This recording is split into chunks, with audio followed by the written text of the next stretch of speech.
نماز فجر کے بعد سونا ایک راز ہے 90% لوگ نہیں جانتے۔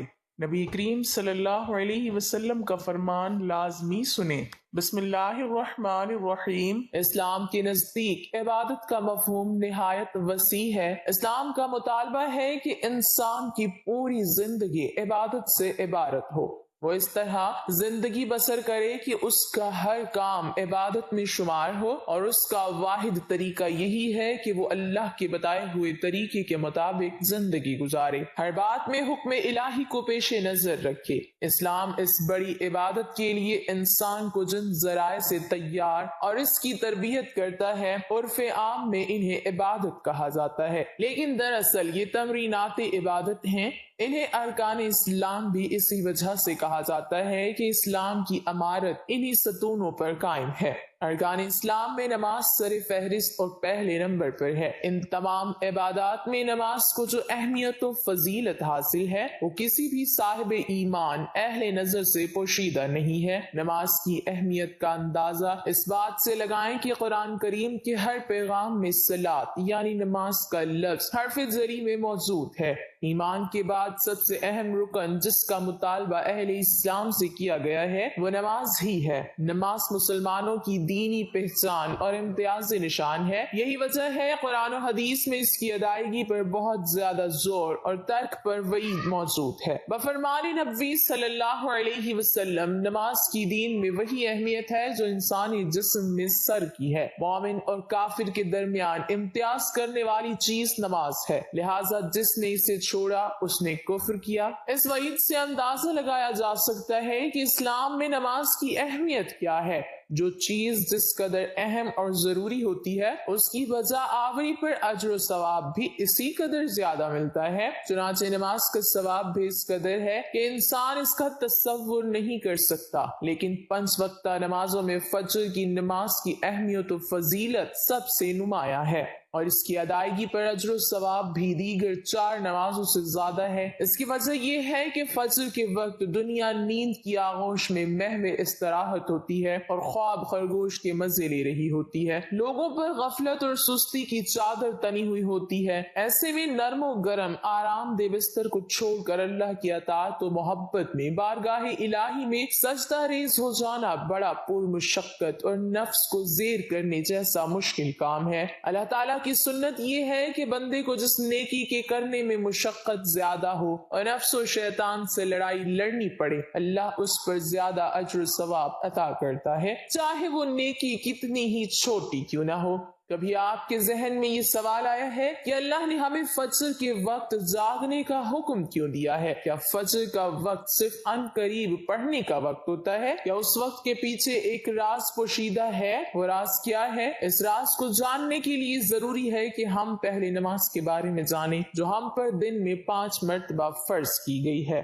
اور یہ 5 نمازیں کس طرح فرض ہوئیں، اس کے پیچھے بھی ایک شاندار وجہ ہے جس کا مظاہرہ سفر معراج میں اس وقت ہوا جب حضرت محمد صلی اللہ علیہ وسلم اللہ سے ملاقات کے لیے وقت کے انتہائی مختصر حصے میں 7ویں آسمان سے بھی آ کے تشریف لے گئے تھے۔ اس رات اللہ تعالیٰ نے ایک خاص پس منظر میں اپنے محبوب صلی اللہ علیہ وسلم کو آسمان پر بلایا اور اپنے خصوصی انعامات سے نوازا۔ اس مبارک سفر میں اللہ تعالیٰ نے اپنے قرب خاص سے نوازا، انبیاء کرام سے ملاقاتیں کروائیں، جنت اور جہنم کا مشاہدہ کروایا گیا، اور نیکیوں کے اجر و ثواب اور بروں کے انجام و عذاب کا نظارہ کروایا۔ اس عظیم سفر میں بہت سے انعامات سے نوازا گیا، جن میں ایک خاص انعام امت کے لیے نماز کا تحفہ بھی ہے، اور قیامت تک کے لیے انسانوں کو اپنے معبود اور خالق سے قریب تر کرنے کا عظیم تحفہ اور عبادت یعنی نماز اسی سفر میں عطا کی گئی۔ معراج کی رات جب آپ صلی اللہ علیہ وسلم کو اللہ نے 50 نمازوں کا حکم دیا تو حضرت موسیٰ علیہ السلام کے کہنے پر آپ نے اللہ سے 50 نمازوں میں نرمی کی درخواست کی، اور ایسا کئی بار ہوا یہاں تک کہ اللہ نے امت محمدی صلی اللہ علیہ وسلم کے لیے دن میں 5 نمازوں کا حکم دیا، جس کے بعد بھی حضرت موسیٰ علیہ السلام نے آپ صلی اللہ علیہ وسلم کو 5 نمازوں میں کمی پانے کے لیے اللہ کے پاس ایک بار پھر جانے کا مشورہ دیا، لیکن تب آپ صلی اللہ علیہ وسلم نے فرمایا کہ میں نے اپنے رب سے کئی مرتبہ درخواست کر لی ہے، یہاں تک کہ اب مجھے حیا آ گئی ہے اور اب میں راضی ہوں اور اس حکم کو ہر طرح سے تسلیم کرتا ہوں۔ ہر نماز پڑھنا ضروری ہے اور یقیناً آپ کے لیے بھی نمازوں میں سب سے زیادہ مشکل نماز فجر کی نماز ہوگی، جس میں نیند کا غلبہ اس قدر ہوتا ہے کہ انسان بمشکل اٹھ پاتا ہے، لیکن دن کے اس خاص حصے میں جو راز پوشیدہ ہے اسے جب آپ جانو گے تو یقین کریں کہ آپ فجر کی نماز کبھی نہیں چھوڑنا چاہیں گے۔ یہاں نماز فجر کے کچھ فضائل سماعت فرمائیں۔ 5 نمازوں میں سب سے اہم نماز فجر ہے۔ اس کی اہمیت کا اندازہ اس بات سے لگائیں کہ اللہ تعالیٰ فجر کے وقت کی قسم اٹھاتے ہیں اور فرماتے ہیں قسم ہے فجر کی اور 10 راتوں کی جو جفت اور طاق کی اور رات کی جب وہ چلنے لگے، یقیناً اس میں عقل مند کے لیے بڑی قسم ہے۔ حضرت عائشہ صدیقہ رضی اللہ تعالی عنہا سے روایت ہے کہ حضور اقدس صلی اللہ علیہ وسلم ارشاد فرماتے ہیں کہ فجر کی 2 رکعتیں دنیا و مافیہ سے بہتر ہیں۔ یاد رکھیں کہ فجر کی باجماعت نماز ایک مسلمان کی صداقت اور اس کا ایمان پرکھنے کی کسوٹی ہے۔ حضرت عبداللہ بن عمر رضی اللہ تعالی عنہ فرماتے ہیں ہم اگر فجر اور عشاء کی نماز میں کسی آدمی کو نہ پاتے تو اس کے بارے میں اچھا گمان نہیں رکھتے تھے۔ فجر کی نماز جہنم سے حجاب ہے۔ جناب رسول اللہ صلی اللہ علیہ وسلم نے فرمایا جو شخص سورج نکلنے سے پہلے اور سورج ڈوبنے سے پہلے کی نمازیں یعنی فجر اور عصر پڑھتا ہے وہ ہرگز جہنم کی آگ میں داخل نہیں ہوگا۔ فجر کی نماز جنت کی ضمان ہے۔ رسول اللہ صلی اللہ علیہ وسلم نے ارشاد فرمایا جو شخص 2 ٹھنڈی نمازیں یعنی فجر اور عصر پابندی سے پڑھتا ہے وہ جنت میں داخل ہوگا۔ فجر کی نماز نہ پڑھنے پر وعید۔ حضرت عبداللہ رضی اللہ تعالی عنہ سے روایت ہے کہ جناب رسول اللہ صلی اللہ علیہ وسلم کے سامنے ایسے شخص کا تذکرہ کیا گیا جو صبح ہونے تک سوتا رہتا ہے یعنی فجر کی نماز ادا نہیں کرتا، تو آپ صلی اللہ علیہ وسلم نے ارشاد فرمایا ایسے شخص کے کانوں میں شیطان پیشاب کرتا ہے۔ فجر کی نماز کے لیے کس طرح اٹھیں؟ نمبر 1 رات کو حتی الامکان جلدی سوئیں۔ نمبر 2 سوتے وقت فجر کی نماز جماعت سے ادا کرنے کا پختہ ارادہ کریں اور ارادہ کرنے میں مخلص بھی ہوں۔ نمبر 3 ایسے اسباب اختیار کریں جن سے فجر کی نماز کے لیے اٹھنا آسان ہو، مثلا الارم والی گھڑی میں مناسب وقت پر الارم سیٹ کر کے اس کو مناسب جگہ پر رکھیں۔ اگر ان امور کی رعایت کر کے سوئیں گے تو انشاءاللہ فجر کی نماز جماعت کے ساتھ ادا کرنا آسان ہوگا۔ پھر بھی اگر کسی دن اتفاق سے بیدار ہونے میں تاخیر ہو جائے تو جس وقت بھی آنکھ کھلے سب سے پہلے نماز ادا کر لیں، انشاءاللہ تاخیر کا کوئی گناہ نہیں ہوگا، لیکن اس کو معمول بنانا گناہ پر مداومت کرنا ہے جو کسی بھی طرح جائز نہیں ہے۔ دنیا میں کئی ایسے لوگ ہیں جنہیں بے خوابی کی شکایت ہوتی ہے جس میں وہ ساری رات سو نہیں پاتے اور پورا دن کام کاج کر کے جب رات کو بھی سو نہیں سکتے تب کئی طرح کی ذہنی اور جسمانی بیماریاں جنم لیتی ہیں اور اس بیماری کا شکار آج ہر دوسرا تیسرا شخص ہو رہا ہے، جس کی بڑی وجہ اللہ کے احکامات کو پیچھے چھوڑ کر دنیا کی رنگینیوں کے پیچھے بھاگنا ہے۔ ساری رات جاگنے کے بعد فجر کے قریب کچھ دیر نیند آ جاتی ہے، لیکن وہ نیند جسم کو پرسکون نہیں رکھتی، جس کی وجہ سے اکثر لوگ جاگتے اور ہر قسم کی دوائیوں کے استعمال کے باوجود جب